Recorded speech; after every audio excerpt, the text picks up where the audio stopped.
구약성경 아가서 2장 1절로 2절 말씀입니다. 페이지수로는 961면 말씀입니다. 우리 함께 한 목소리로 하나님 말씀을 받들어 읽겠습니다. 함께요. 나는 사론에 수소나요 골짜기에 백합화로다. 여자들 중에 내 사랑은 가시나무 가운데 백합화 같도다. 아멘. 아멘. 한번 설교 제목을 따라하겠습니다. 내가 보는 나, 주님이 보시는 나, 라고 하는 제목 가지고 함께 말씀의 은혜를 나누기를 원합니다. 우리 성도들 가운데 국제시장이라고 하는 영화를 아마 대부분 많이 보셨을 거라고 생각을 합니다.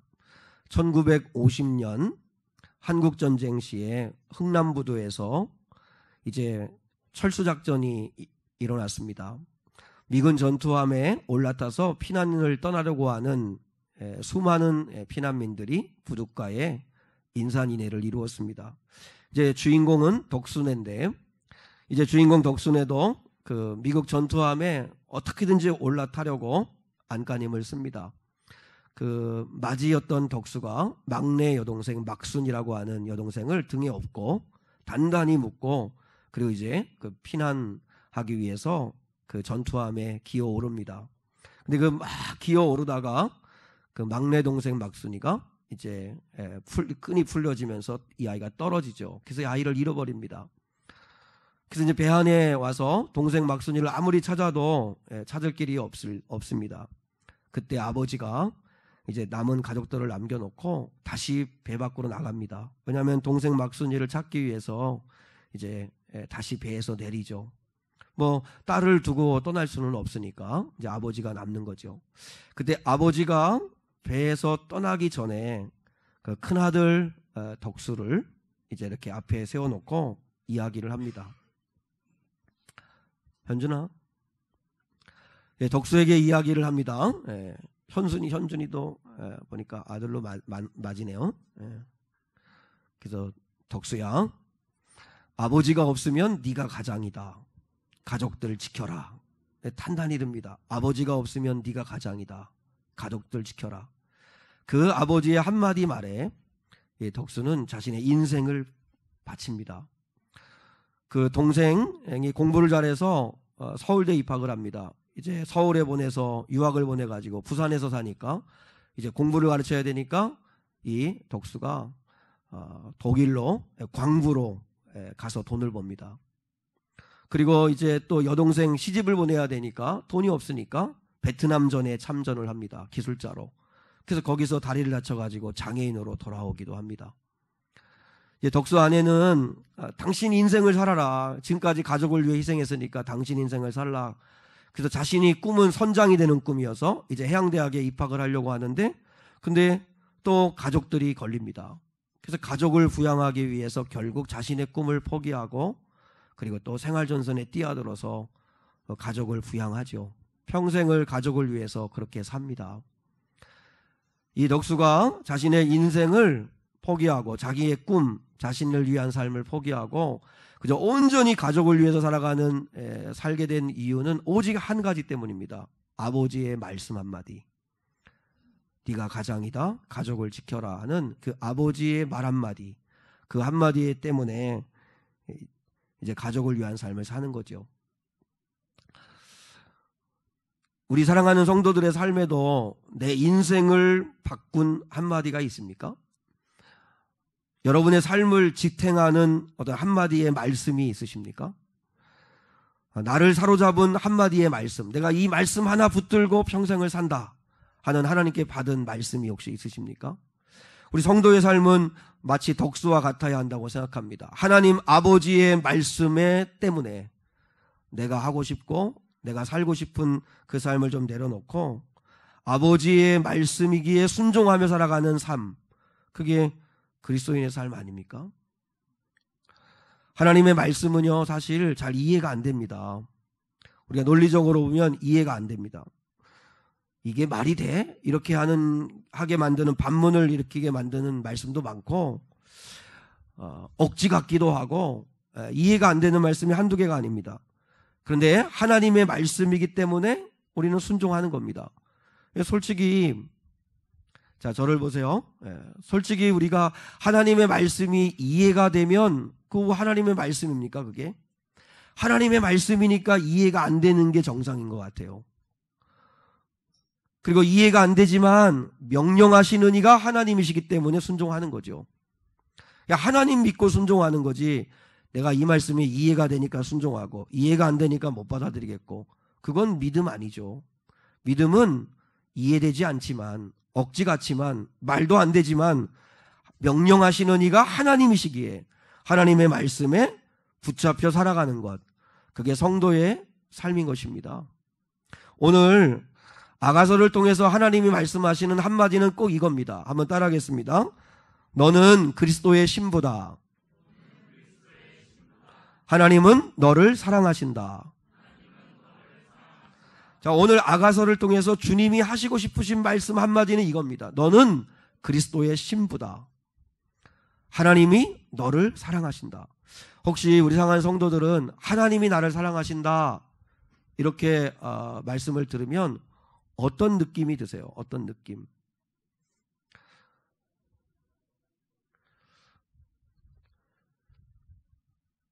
아가서는 사실 이해되지 않는 사랑 이야기입니다. 겉으로는 솔로몬 왕과 그리고 완전 시골에서 농사 짓는 시골 처녀 술람미 여인과의 러브 스토리, 사랑 이야기입니다.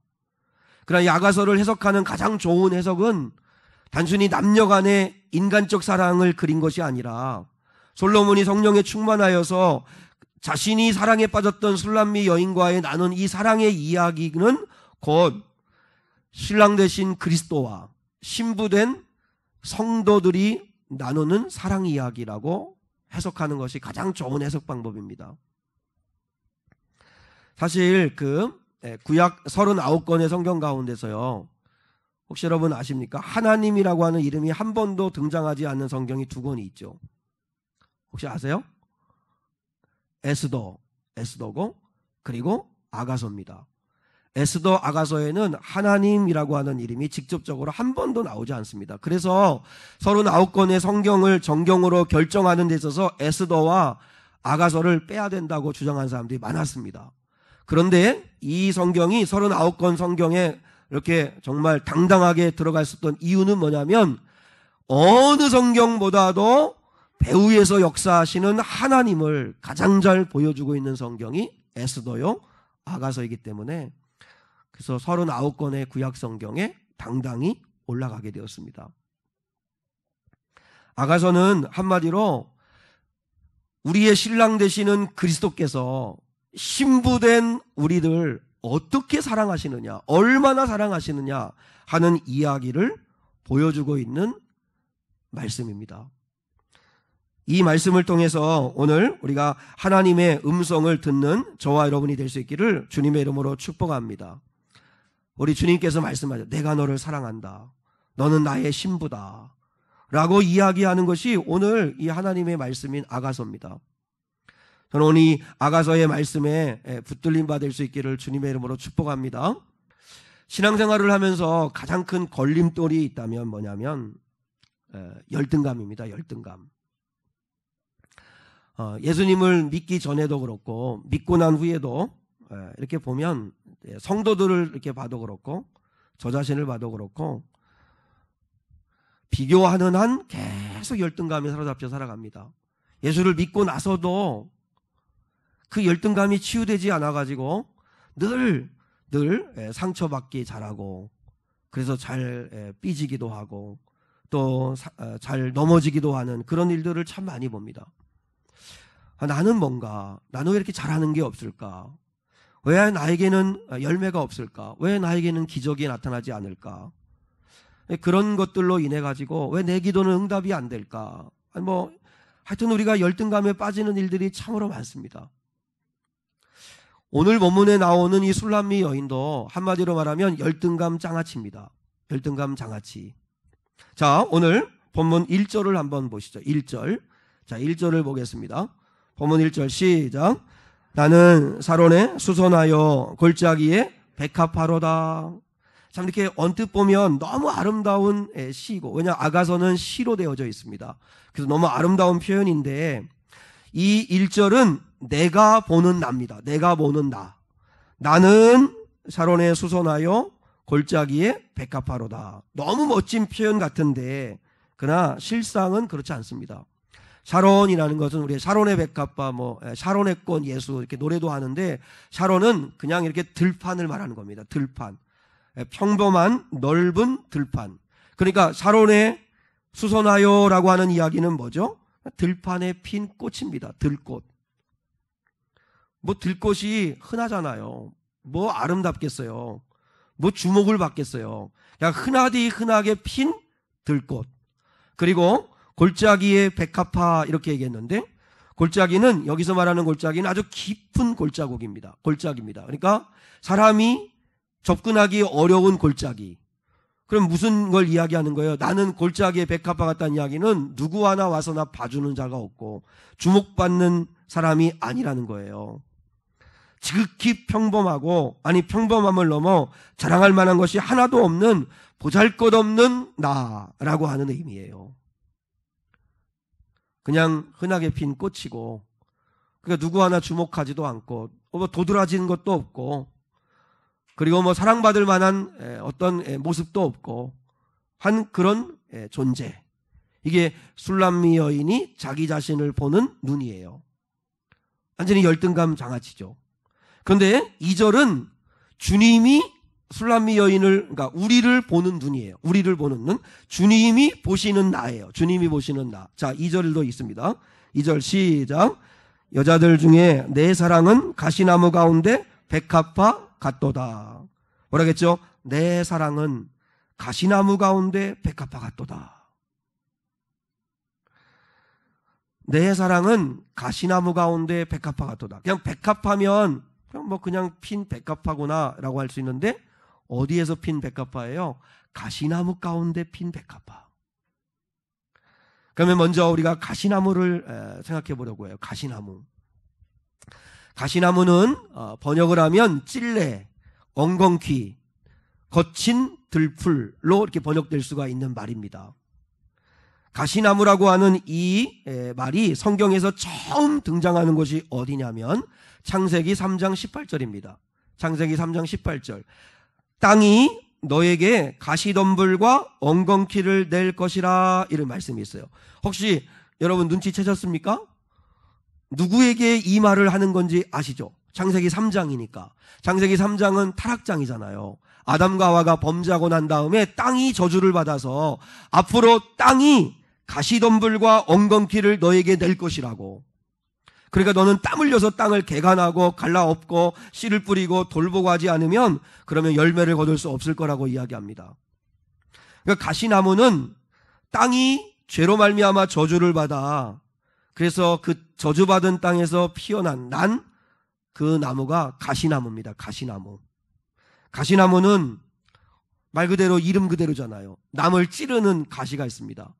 특히 그 이스라엘 그 사막 지역에 핀 그 가시나무는 동물들이라든지 이런 것들로부터 자신을 보호하기 위해서 얼마나 온몸이 가시로 덮여 있습니다.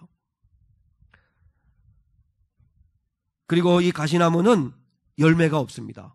그러니까 사람에게 전혀 유익한 나무가 아니죠. 열매가 하나도 없어요. 그리고 가시나무가 거기에 자라면 얼마나 번식력이 좋은지 그 옆에는 다른 나무들이 살 수가 없을 만큼 강력한 번식력을 가지고 있는 나무예요. 그래서 성경에서 가시나무를 이렇게 비유합니다. 첫째는 악을 행하는 자, 두 번째는 저주받을 자, 세 번째는 쓸모없는 자, 네 번째는 열매 맺지 못하는 자. 이게 가시나무 같은 자다. 이렇게 비유를 해요. 비유를. 그러면 이 가시나무가 지금 이렇게 가만히 들어보면 좀 어디서 많이 본 것 같지 않아요? 그러니까 산에 핀 가시나무를 말하는 게 아니고, 이 가시나무는 원래 죄로 오염되어 그 결과로 죽을 수밖에 없는 누구를 말하는 거예요? 우리를 말하는 거예요. 우리. 가시돋친 말을 하죠. 가시돋친 말을 하고, 그리고 사랑한다고 사랑을 하는데 상처가 되고 상처를 주고받기도 하고, 열매라고는 이기적인 열매, 그리고 죄의 열매만을 맺는 그런 사람들이 얼마나 많습니까? 그런 사람들이 가시나무 같은데, 예수 없이 살던 우리는 원래 가시나무였습니다.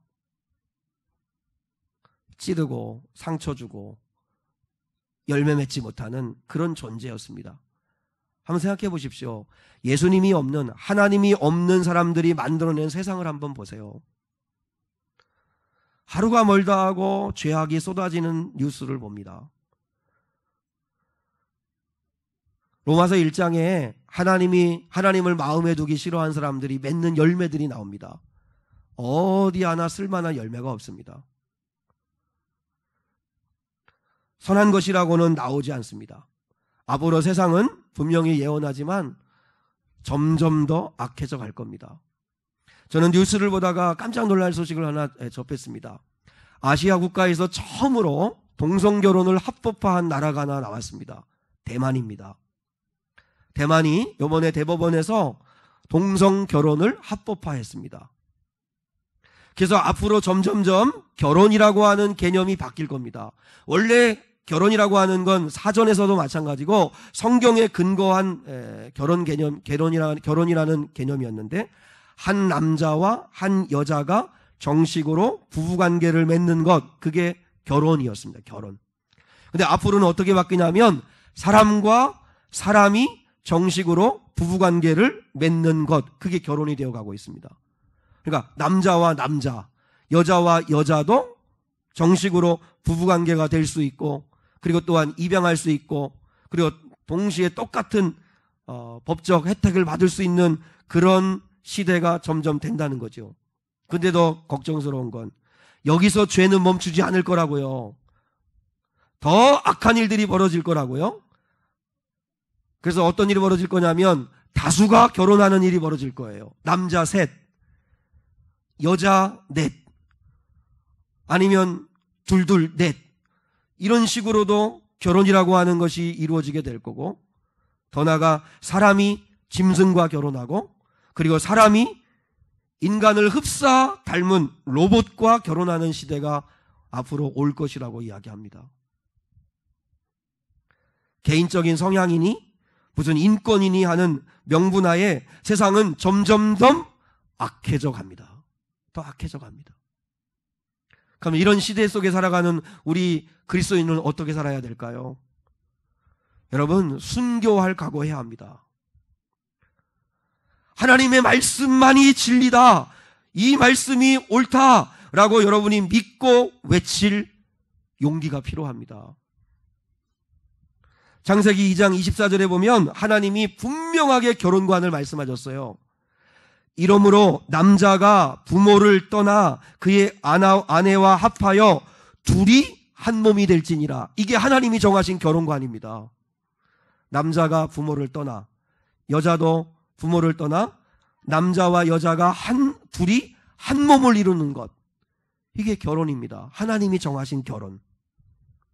이게 진리라고 우리가 외쳐야 되고, 그것을 위해서는 핍박받을 각오를 해야 되는 시대입니다. 여러분은 싸울 각오가 되어 있습니까?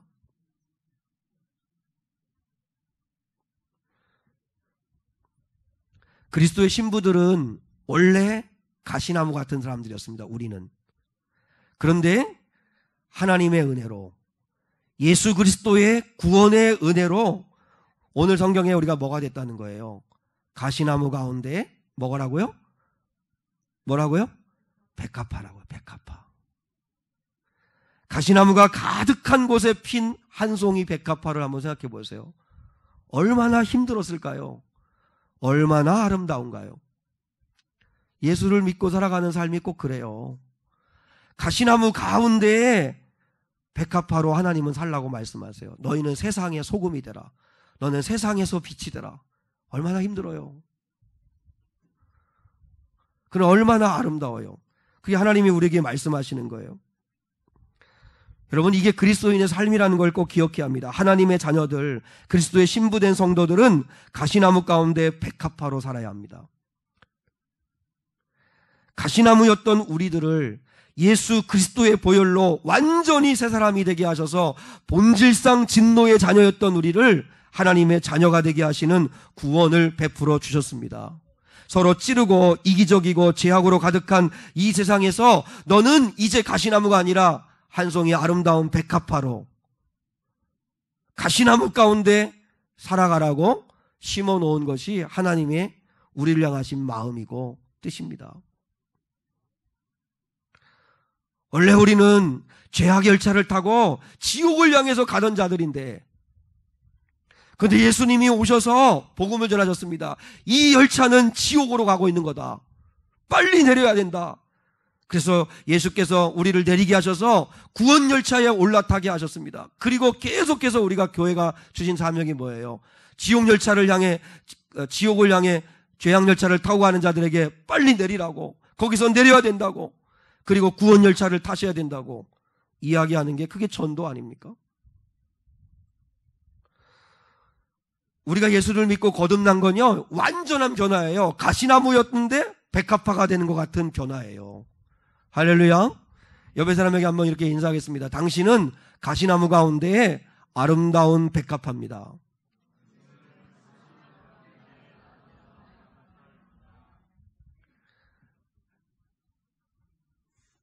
왜 예수를 믿는 거죠?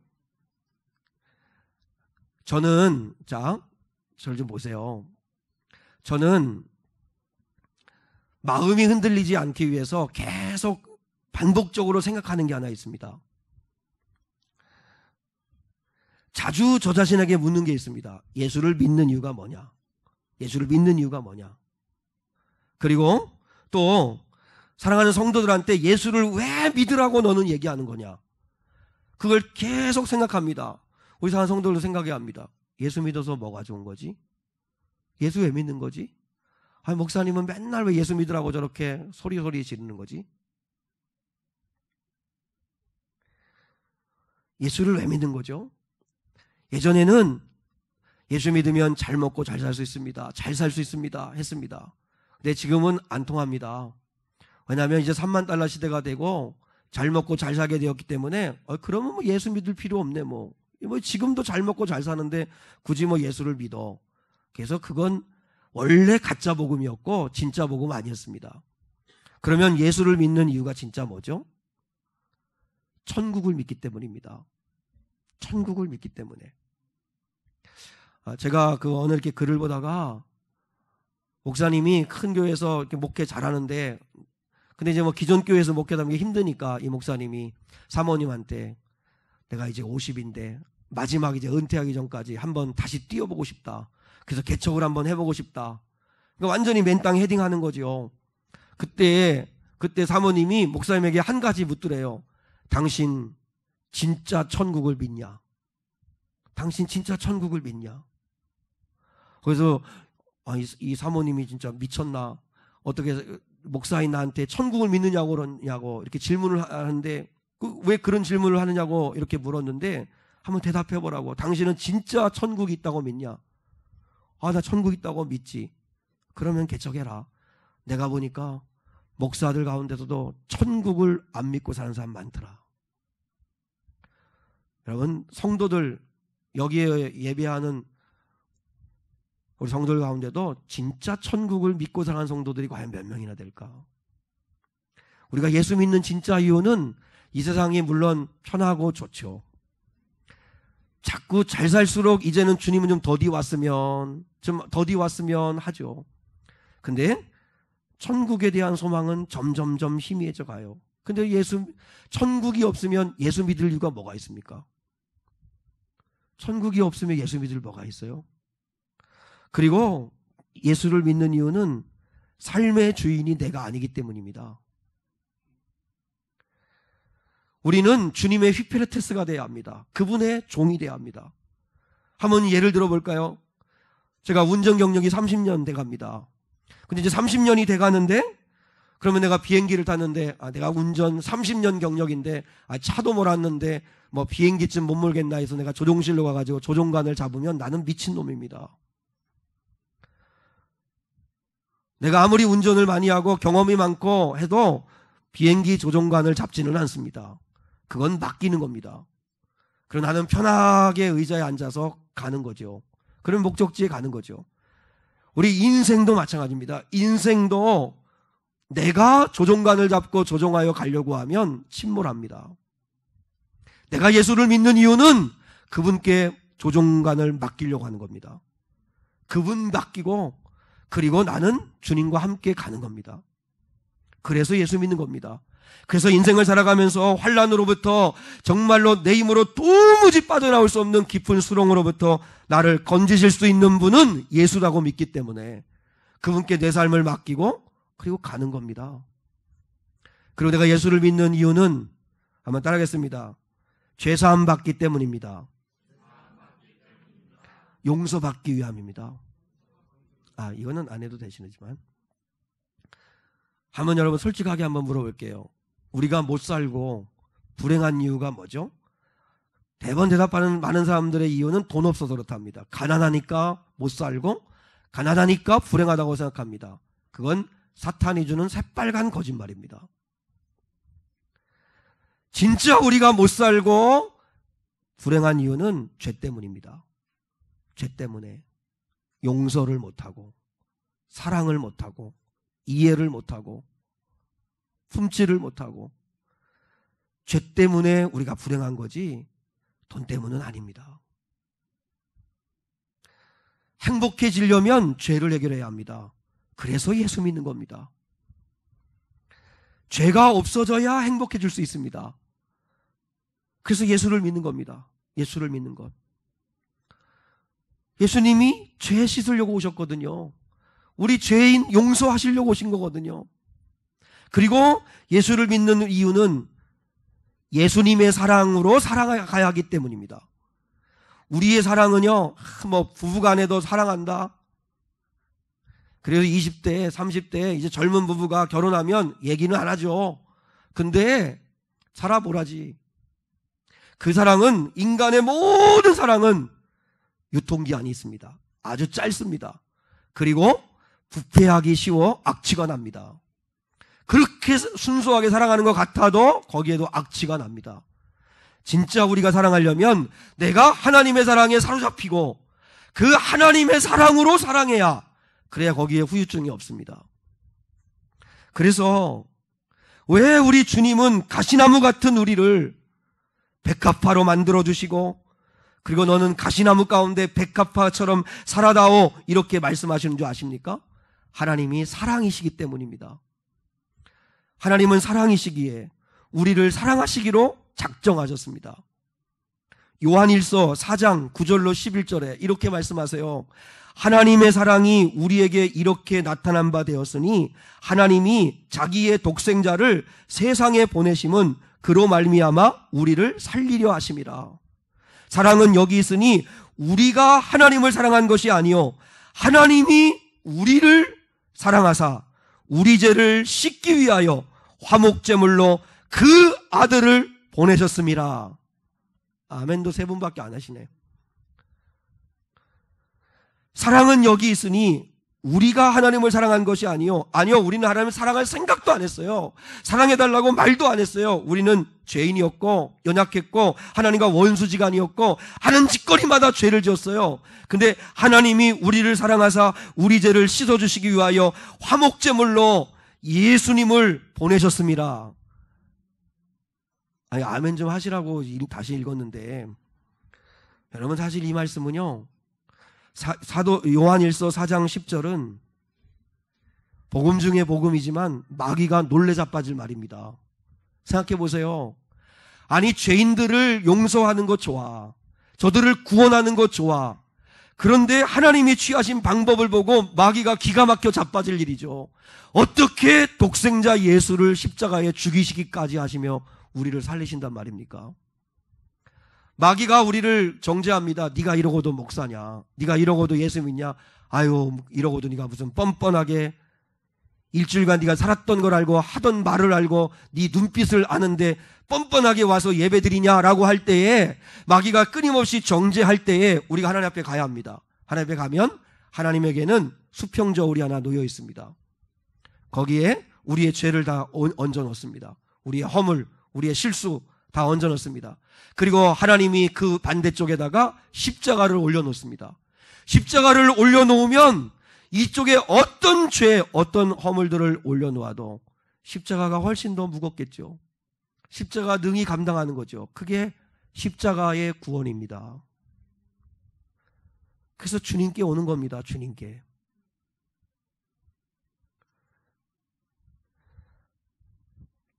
하나님은요, 하나님의 사랑은 때문에가 아닙니다.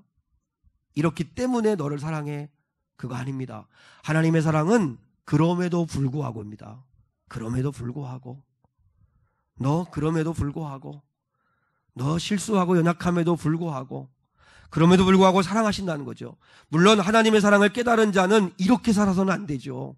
하나님의 자녀답게 변화된 자로서 마땅한 삶을 살아야 되지만, 그러나 먼저 우리가 해야 될 게 뭐예요? 하나님의 사랑에 사로잡혀야지요. 그 하나님의 사랑은 그럼에도 불구하고입니다. 그럼에도 불구하고. 근데요, 이 하나님의 사랑을 진짜 못 깨달아요. 안 깨달아요. 아니, 몰라요.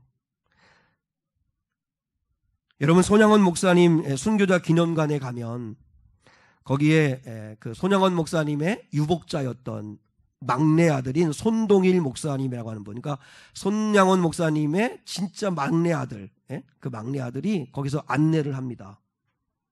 근데 제가 그때 예전에 한번 답사를 가서 그 손동일 목사님으로부터 직접 들은 이야기인데, 우리가 알고 있는 이야기와는 좀 다른데, 그 안재선 씨 이야기입니다. 안재선 씨가 누구냐면 손양원 목사님에게 큰아들이 동인이하고 동신이하고 두 아들이 있었는데, 근데 같은 급부였던, 같은 또래였던 그 여수에 살던 그 안재선이라고 하는 이 아이가 이제 공산화에 물들어 가지고, 그래서 이제 그때 쉽게 말하면 여수 순천 반란 사건이 일어나죠. 그때 제일 타켓이 되었던 게 예수 잘 믿는 아이들. 그래서 동인 동신 아이를 안재선이라는 이 아이가 주동이 되어 가지고 이 두 아이들을 죽입니다. 죽창으로 찌르고. 그래서 같은 학생인데 그 아이를 죽입니다. 근데 이 사랑의 원자탄이라고 하는 손양원 목사님이 자기의 두 아들들을 죽였던 이 아이를, 우리 예수 하나님께서 원수도 사랑하라고 하시는 말씀에 순종하려고 그 아이를 용서하실 뿐만 아니라 그 아이를 양자로 삼습니다. 양자로. 그러면 보통은 이 안재선 씨가 이제 그 뒤에는 그 큰 사랑을 받았으니까 변화됐겠지 하는데, 근데 이 손동일 목사님이 전해주는 이야기로 보면 안재선 씨가 바로 새 사람이 되었나? 결코 아니랍니다. 큰 사랑을 받았음에도 불구하고 거듭나기는커녕 예전의 모습으로 돌아가 술 먹고 방탕하고 자기 마음대로 살았답니다. 그래서 막내 아들이었던 이 손동일 목사님이 안재선이라고 하는 형님을 찾아가 가지고 형 이렇게 살면 안 돼. 형, 하나님을 믿지 않고 방탕한 삶을 산다면 형을 용서하고 양자 삼은 사랑의 원자탄이라고 칭송을 받는 우리 아버지는 뭐가 되는 거야? 아버지의 사랑을 짓밟으면 안 돼. 아버지의 용서와 사랑이 실패가 되면 안 돼. 형이 이렇게 살면 아버지는 뭐가 돼? 이러면서 눈물로 이야기해도 듣질 않았답니다. 그러다가 결국은 가난 말기가 되고 사경을 헤맬 때 병원에 다시 손동일 목사님이 찾아가서 마지막 전도를 했답니다. 그때 예수를 영접하고 회개했답니다. 그 구원은 받았어요. 그런데 손양원 목사님의 사랑을 너무 늦게 깨달은 거죠. 너무 늦게. 우리에게 한번 적용해 보실까요? 우리도 이 안재선 씨하고 똑같습니다. 하나님께서 그렇게 사랑하신다고, 십자가의 사랑으로 사랑했다고, 너무 그 하나님의 사랑이 크니까 믿어지지도 않고 들으려고 하지도 않고 그냥 내 마음대로 살아요. 안재선 씨처럼 살아요.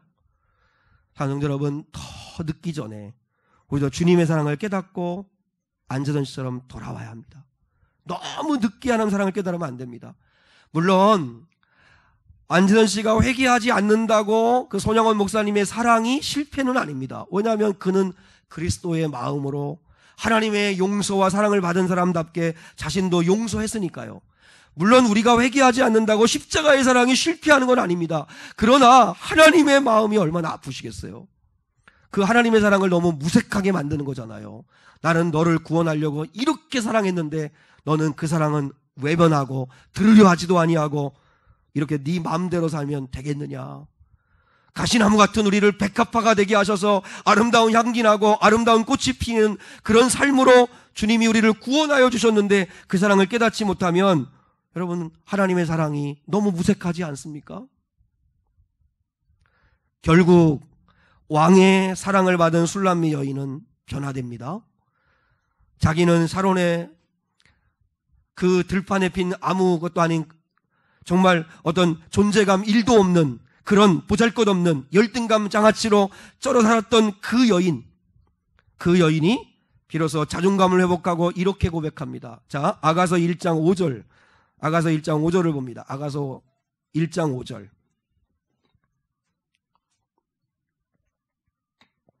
같이 한번 읽겠습니다. 시작. 예루살렘 딸들아, 내가 비록 거무나 나오니 계달의 장막 같을지라도